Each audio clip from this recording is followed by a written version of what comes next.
جو آفس ہے، اگر آپ لندن کی جو لوگ لندن سے واقف ہیں، ماربل آرچ بڑی مشہور جگہ ہے جہاں پہ ایون فیلڈ جن کے اپارٹمنٹس ہیں، اس کے ساتھ ماربل آرچ آکسفورڈ سرکس کے بالکل کنارے ہائیڈ پارک کا کارنر بنتا ہے، ایجوے روڈ، وہاں پر ایک آفس ہے. باقی کورسپونڈنٹ ایڈریسز موجود ہیں، لیکن یہ آفس اس لیے امپورٹنٹ ہے کہ یہاں پہ تمام پولیٹیکل ایکٹیویٹیز ہوتی ہیں. ایاز صادق صاحب یہاں پر آئے، پاکستان کے ایکٹرز جو ہیں، کمیڈینز یہاں پہ آتے ہیں، جرنلسٹ سارا دن یہاں پہ موجود رہتے ہیں. حمداللہ صاحب بھی یہاں پر آئے. اس کے علاوہ جتنی بھی جو انٹرنیشنل جو پرسنالٹیز ہیں، یا پاکستان سے جو ورکرز آتے ہیں یا کارکن آتے ہیں، یا اس کے علاوہ جتنے بھی لیڈرز ہیں، ان کی ملاقاتیں حسن نواز کے دفتر میں ہوتی ہیں. تو ماربل آرٹس جب آپ کہتے ہیں نا، تو ماربل آرٹس سے مراد حسن نواز کا دفتر ہے.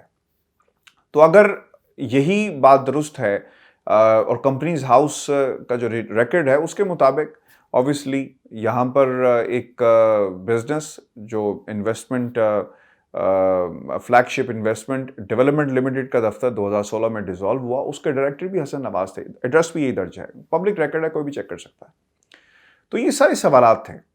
اب چارلز گدری کی سٹیٹمنٹ میں جب یہ چیزیں کنفرم ہوئی، پھر دوسری جو امپورٹنٹ چیز کنفرم ہوئی، اچھا چارلز گدری صاحب نے یہ کہہ دیا اپنے ان جو شواہد ہمارے پاس موجود ہیں کہ یہ جو ماحول تھا جس میں اس کو دستخط کیے گئے، ان کے لوگوں کے ریئیکشن سے پتہ چل رہا تھا کہ کیا ہونے والا ہے.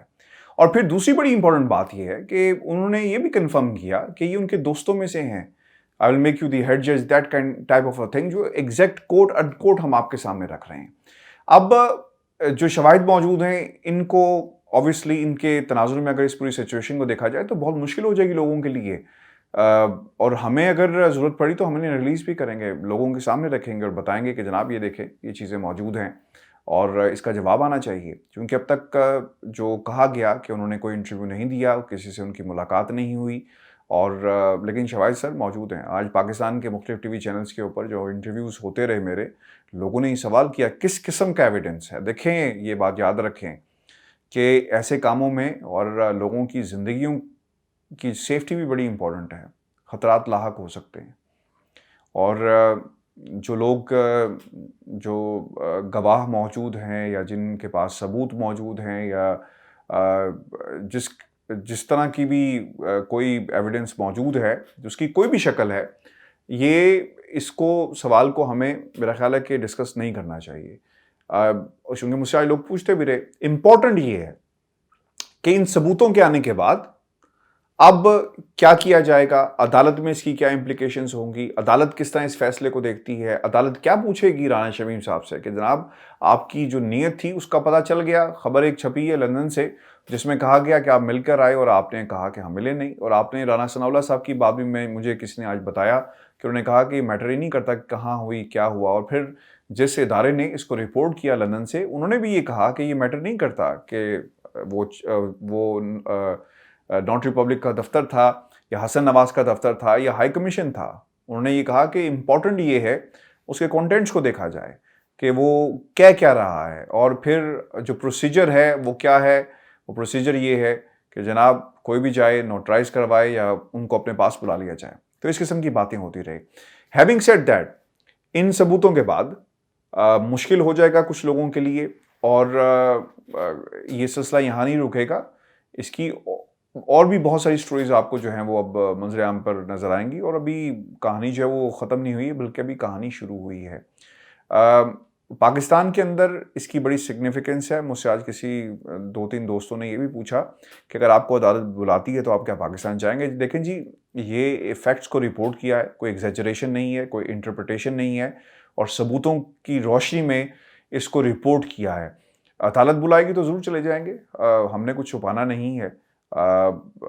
اور ہمیں اگر مناسب لگے گا تو ہمیں اس کو ریویل بھی کر دیں گے انشاءاللہ. تو میرا خیال ہے کہ یہ ایک سچویشن یہاں پہ ڈیولپ ہوئی اور اس کا اب ہمیں ڈراپ سین ہوتا ہوا نظر آ رہا ہے، چونکہ بہت ہی سیریس سوالات ہیں. احمد یہاں پر آئے، ان سے میں نے کیے، انہوں نے جواب نہیں دیا. وہ ہمیں سیرنگ کرواتے رہے ایک جگہ سے دوسری جگہ باتوں کے ذریعے، لیکن جواب نہیں ملا. اور انہوں نے بھی اس وقت مجھے یاد ہی کہا تھا اپنے ایک بیان کے اندر کہ چیچوں کی ملیا میں بے شک ہوا، کہیں اور ہوا، آپ اس کو چھوڑیں، کنٹینٹس پہ بات کریں کیا ثبوت ہے آپ کے پاس؟ پھر عدالت کا یہ کہنا کہ لیک کہاں سے ہوا، کس نے کیا، یہ بھی ایسا بڑا امپورٹنٹ ہے، کیونکہ اس کا بھی جواب دینا پڑے گا، چونکہ اب بدنیتی نظر آ رہی ہے۔ آپ نے پہلے کہا ہی نہیں، بتایا ہی نہیں، کسی سوال کا جواب ہی نہیں دیا کہ ملاقات ہوئی نہیں ہوئی، کیسے ہوئی، کن حالات میں ہوئی۔ اور دس از آلسو ویری انٹرسٹنگ، اگر رانا شمیم صاحب لندن آتے ہیں تو وہ لندن کے ماحول سے تو واقف نہیں ہیں۔ اگر وہ واقف ہوتے اور انہوں نے خود ہی اپنے تئیں کسی ایک شخص کو تلاش کیا جس کا نام چارلز قدری تھا، یہ بھی بہت حیران کن ہے۔ اور یہ وہی اس لیے حیران کن ہے کیونکہ چارلز قدری نواز شریف صاحب کے کاغذ بھی جو ہے ٹیسٹ کرتا ہے، ہائی کمیشن کے بھی کرتا ہے، جس کو لوگوں نے کوٹ بھی کیا۔ تو اس لیے یہ ایک حیران کن سچویشن ہے، کیونکہ ایک شخص پاکستان سے آیا اور اس نے فل فور دیکھا کہ کون سا بندہ ہوگا تو اسے بتا دیا گیا، یا اس نے خود ڈھونڈ لیا، اور وہ کانفیڈنس سے دیکھیں کہ وہی شخص ہے جو نواز شریف صاحب کے ساتھ کاغذات جو ہیں ان کے بھی کرتا ہے۔ تو یہ رانا صاحب سچویشن ہے لندن کے اندر جو ہم نے رپورٹ کی، اور آنے والے دنوں میں ہم مزید اس کے اوپر حقائق بھی جو ہیں وہ تمام دوستوں کے سامنے رکھیں گے۔ اچھا ہاشمی صاحب، یہ بتائیں کہ اسلام آباد میں اقتدار کی راہداریوں میں اس وقت ایک اطلاع بڑی گردش کر رہی ہے، اور مسلم لیگ نون کے جو قریبی حلقے ہیں وہ بڑی تیزی سے اس اطلاع کو پھیلا رہے ہیں، اور وہ اطلاع ہے ایک مبینہ ڈیل کے متعلق، اور کہا یہ جا رہا ہے کہ میاں نواز شریف اس مبینہ ڈیل کے تحت 15 جنوری کے بعد واپس آ جائیں گے، 1 مہینے کے لیے جیل میں رہیں گے، اس کے بعد ان کی جو جیل ہے وہ بھی ختم ہو جائے گی، یعنی ان کی سزائیں معطل ہو جائیں گی، پھر جو ان کی تاحیات نااہلی ہے اس کو بھی ختم کروا دیا جائے گا، کیونکہ سپریم کورٹ بار کے ایک پلیٹ فارم سے سپریم کورٹ میں ایک درخواست جا رہی ہے۔ خود احسن بھون نے یہ اعلان بھی کیا ہے کہ تاحیات نااہلی والی شق ختم کروانے کے لیے ہم سپریم کورٹ میں سپریم کورٹ بار کے پلیٹ فارم سے ایک درخواست لے کر جا رہے ہیں، اور کہا یہ جا رہا ہے کہ میاں نواز شریف جب واپس آئیں گے تو آہستہ آہستہ نیب کے کیسز ان پر ختم ہو جائیں گے، اور ڈی جی نیب لاہور کا جو تبادلہ ہوا ہے اس کو بھی اسی پورے معاملے سے جوڑا جا رہا ہے۔ اب میری جو اطلاع ہے بطور صحافی وہ تو یہ ہے کہ اسٹیبلشمنٹ کسی قسم کی کوئی ڈیل نہیں کر رہی اس وقت میاں نواز شریف کے ساتھ، اور یہ ساری اطلاعات جو پھیلائی جا رہی ہیں یہ صرف اور صرف ایک اپنا مورائل ہائی رکھنے کے لیے اپنے کارکنوں کا اور اپنے رہنماؤں کا اس وجہ سے پھیلائی جا رہی ہیں۔ لیکن یہ اطلاعات بہرحال اس لیے تشویشناک ہیں کہ اب حکومت نے بھی اس کے اوپر ریئیکٹ کرنا شروع کر دیا ہے، اگرچہ میں دوبارہ آپ کو بتا رہا ہوں کہ میری بہت سے ذرائع سے بات ہوئی ہے اور ان کا کہنا ہے کہ سوال ہی نہیں پیدا ہوتا کہ اس قسم کی کوئی ڈیل ہو رہی ہو۔ لیکن آپ بتائیں کہ لندن میں کیا ہو رہا ہے، میاں نواز شریف کی کس نوعیت کی سرگرمیاں ہیں، اور کیا جس ڈیل کی گونج یہاں پہ سنائی دے رہی ہے کیا اسی قسم کی کوئی تیاری میاں نواز شریف لندن میں کر رہے ہیں، کیا وہ واپس آنے کا کوئی پلان بنا رہے ہیں، اس حوالے سے وہاں پر کوئی میٹنگز وغیرہ ہو رہی ہیں، اور اصل میں لندن میں کیا صورتحال ہے؟ رانا صاحب، یہ میں کافی دنوں سے سن رہا ہوں، کچھ افواہیں، میں نے پنکھے کہتا ہوں، ایسی ہوا چلاتے ہیں جو صرف افواہوں کی ہوائیں ہیں جو چلائی جا رہی ہیں۔ لیکن لندن کے اندر بہت ساری سچویشن ہے، کچھ لوگ یہ بھی کہہ رہے ہیں کہ ابھی کنفرم نہیں ہوا، تاریخ نہیں آئی اور تاریخ دی نہیں جا رہی کہ کب فکس کی جائے گی، لیکن میری اطلاعات کے مطابق نیکسٹ منتھ کی کوئی تاریخ ہوگی جب اسے فکس کر دیا جائے گا۔ ہمیں یہ بھی یاد رکھنا ہے کہ بیک لاگ بہت زیادہ ہے لندن کے اندر، یعنی ہوم آفس کی درخواستوں کا۔ تو نواز شریف صاحب کے حوالے سے یہ کہنا کہ جناب انہیں فی الفور وہ پاکستان جا رہے ہیں، ایسی کوئی صورتحال ہمیں اس لیے نظر نہیں آتی کہ نواز شریف صاحب نے اگر پاکستان جانا ہوتا تو وہ 4 ہفتے کے بعد چلے جاتے، لندن کو حسن نواز کے دفتر کو پولیٹیکل سیکریٹریٹ نہ بناتے، اس کا درجہ نہ دیا جاتا، ورکرز یہاں پر ہر وقت ہمیں نظر نہ آتے، پولیٹیکل ایکٹیویٹیز نہ کی جاتی۔ اگر انہوں نے جانا ہوتا 4 سال پہلے چلے جاتے، اپنا علاج کرواتے۔ پچھلے 1 سال سے بلکہ ہم نے تو کوئی خبر نہیں سنی، ہم نے کسی بھی میڈیا کے اوپر کوئی خبر نہیں سنی کہ نواز شریف صاحب کا کس ہسپتال میں علاج ہوا۔ پھر یہ کہا گیا کہ نواز شریف صاحب کے جب معالج بلائیں گے وہ آ جائیں گے۔ ابھی دیکھیں، شاہد خاقان عباسی صاحب ہوں، حسن نواز تو خیر بولتے نہیں، حسین نواز صاحب ہوں، اسحاق ڈار صاحب ہوں، اس کے علاوہ ایاز صادق صاحب ہوں، جویل لطیف صاحب بہت دعوے کرتے ہیں، کیا ہوا ان کے دعووں کا؟ دسمبر ختم ہو گیا، آج 27 دسمبر، پوچھیں ان سے کہ آپ نے تو کہا تھا کہ دسمبر کے مہینے میں آ جائیں گے۔ ایاز صادق صاحب کی مسکراہٹ کیا جو ہے وہ کہہ رہی ہے۔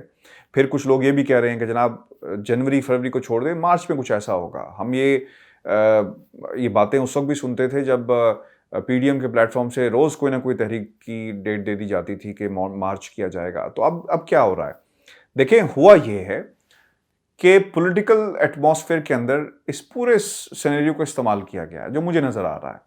ٹائمنگ بڑی امپورٹنٹ ہے. پی ٹی آئی کی کارکردگی خیبر پختونخوا کے اندر کوئی اتنی اچھی نہیں رہی اور اس کے ریزلٹس نظر ہمیں آئے. جو مولانا فضل الرحمان صاحب ہیں وہاں سے جیت گئے اور اوبویسلی اس کا امپیکٹ تو پڑتا ہے اور جو امپیکٹ ہمیں نظر آیا اس کو استعمال کیا نون لیگ نے. یعنی انہوں نے کہا کہ جناب دیکھیں پریشر ہے گورنمنٹ کے اوپر لہٰذا مزید پریشر ڈالا جائے. اور شیخ رشید صاحب نے تو یہ بھی کہہ دیا کہ آنا چاہتے ہیں آ جائیں. پھر دوسری طرف سے لوگوں نے یہ بیانات دینا شروع کر دیے کہ ابھی تو آئے بھی نہیں تو کتنے مسائل حکومت کے لیے پیدا ہو گئے. حکومت کے لیے کوئی مسائل پیدا نہیں ہوئے اور یہ خبریں لندن کے اندر ایسے گرم کی جا رہی ہیں کہ میرے پاس الفاظ نہیں ہیں میں آپ کو بتا سکوں. اور کون لوگ ہیں ایک ماحول بنا رہے ہیں موومنٹ کا کہ شاید کوئی بہت بڑی موومنٹ کا آغاز ہو جائے گا. نواز شریف صاحب پاکستان جائیں گے, جمع غفیر ان کا استقبال کرے گا. پاکستان کے اندر ساری کی ساری سیاست اور جنگ اس وقت میڈیا کے ذریعے لڑی جا رہی ہے, سوشل میڈیا کے ذریعے لڑی جا رہی ہے. آپ کوئی بیانیہ چلا دیں پورا میڈیا اس کو فالو کرنا شروع کر دے گا اور میڈیا وہی بات سنے گا دیکھے گا جو آپ اسے دکھانا چاہتے ہیں. اور سوشل میڈیا کے اوپر یہ جنگ شروع ہو چکی ہے. یہاں سے تحریک کا ماحول دے دیں پاکستان میں تحریک چلنا شروع ہو جائے گی. کیونکہ یہ بڑا کل میری کسی بہت ہی مخلص دوست سے بات ہو رہی تھی, ہمارے صحافی دوست ہیں سینئر ہیں, تو انہوں نے بالکل ٹھیک کہا کہ دیکھیں آپ کا ایکسیس ہے لندن کے اندر, کچھ صحافیوں کا ایکسیس ہے اندر, یعنی بالکل نواز شریف کے ساتھ جا کر بیٹھتے ہیں اور وہی بیٹھے رہتے ہیں سارا دن. کچھ لوگ ہمارے جیسے ہیں جو سڑک چھاپ ہیں, سڑک کے اوپر کھڑے ہوتے ہیں, یعنی اندر والے صحافی باہر والے صحافی. باہر والے صحافی اندر اس لیے نہیں جا سکتے کیونکہ وہ اندر کی باتیں باہر لے آتے ہیں. باہر والے صحافیوں کو اندر اس لیے نہیں لے کے جایا جاتا. جو اندر والے صحافی ہیں وہ باہر اس لیے نہیں کھڑے ہوتے کیونکہ وہ اندر کی بات اندر ہی رہنے دیتے ہیں. تو یہ تفریق ہے اور ان صحافیوں کے ذریعے کوشش کی جاتی ہے کہ ایک بیانیہ بنایا جا سکے, بات کو جو جس طرح کا سیٹ اپ یا جو خبر پہنچانا چاہتے ہیں وہ پہنچائی جا سکے. تو جو لوگ باہر موجود ہیں ان کو ایکسیس نہیں ہے, جو اندر ہیں وہ بہت زیادہ قریب ہیں. تو پاکستان کے اندر صحافیوں کا ایکسیس نہیں ہے تو وہ ریلائی کس کے اوپر کرتے ہیں؟ ان لوگوں کے اوپر جو اندر موجود ہوتے ہیں, ان لوگوں کے اوپر جن کو گیٹ کا ایکسیس ہے, ان لوگوں کے اوپر جو ہمارے جیسے ہیں جو ہر خبر کے اوپر نظر رکھتے ہیں کہ کیا ہو رہا ہے, کون آیا, کیا بات کہی گئی, نواز شریف صاحب نے کیا بات کہی اور اس کا کیا اینگل تھا. یعنی ان تمام پہلوؤں کا ذکر کیا جاتا ہے. تو یہ سچویشن ہے پاکستان کے اندر. اسی انفارمیشن کو اٹھا کر بیانیہ بنایا جاتا ہے, خبریں بنائی جاتی ہیں, تجزیے دیے جاتے ہیں. تو ایکسیس لوگوں کا, پاکستان والوں کا یعنی جرنلسٹ کا جب یہاں پہ نہیں ہوگا تو ریلائی کریں گے ان 4-5 لوگوں کے اوپر. تو اس طرح پبلک اوپینین بنتا ہے. تو اسی لیے خبریں تیز ہو گئی ہیں. ہواؤں کا جو رخ ہے, جو پنکھے تھے بڑے بڑے پنکھے لگا دیے گئے ہیں اور یہ ہوائیں چل رہی ہیں. اسی لیے چل رہی ہیں کیونکہ یہاں سے آپ کو دکھایا جا رہا ہے, بتایا جا رہا ہے, سمجھایا جا رہا ہے. ہماری لات کے مطابق نواز شریف صاحب نہیں جائیں گے. کیوں جائیں گے, کیسے جائیں گے؟ ڈیل کا کہیں پہ نام و نشان نہیں ہے. ملک سے واپس جائیں گے تو سزا یافتہ ہیں, سزا عدالت کو کہہ کر آئے تھے کہ میں ابھی آ رہا ہوں اور وہ کبھی بھی نہیں آئے.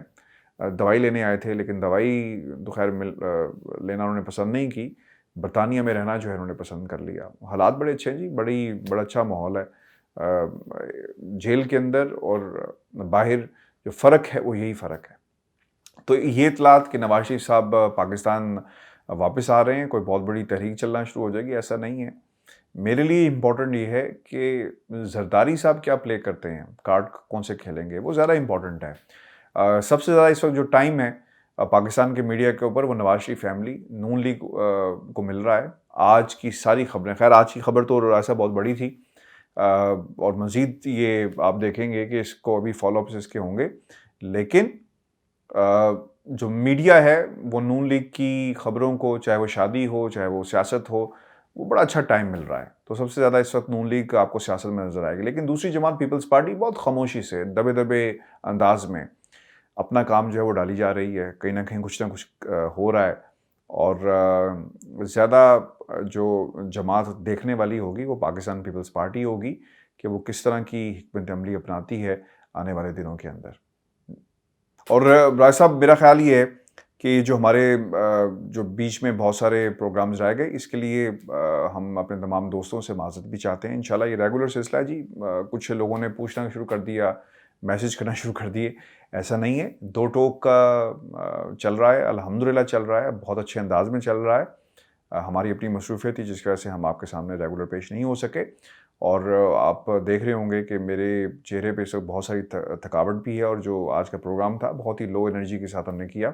لیکن ہیونگ سیڈ دیٹ، یہ سلسلہ چلتا رہے گا، رکے گا نہیں. ہم آپ کے سامنے روزانہ اپنے اسی ٹائم پر پیش ہوتے رہیں گے پروگرام لے کر، اور جو خبریں لندن سے ہیں اور پاکستان سے ہیں وہ آپ کے سامنے پیش ہم کرتے رہیں گے. ویورز، مجھے اور راجہ صاحب کو اجازت دیجیے. اپنے کمنٹ ضرور بھیجیے گا، چینل کو سبسکرائب کرنا مت بھولیں. اللہ نے کے بعد اللہ حافظ.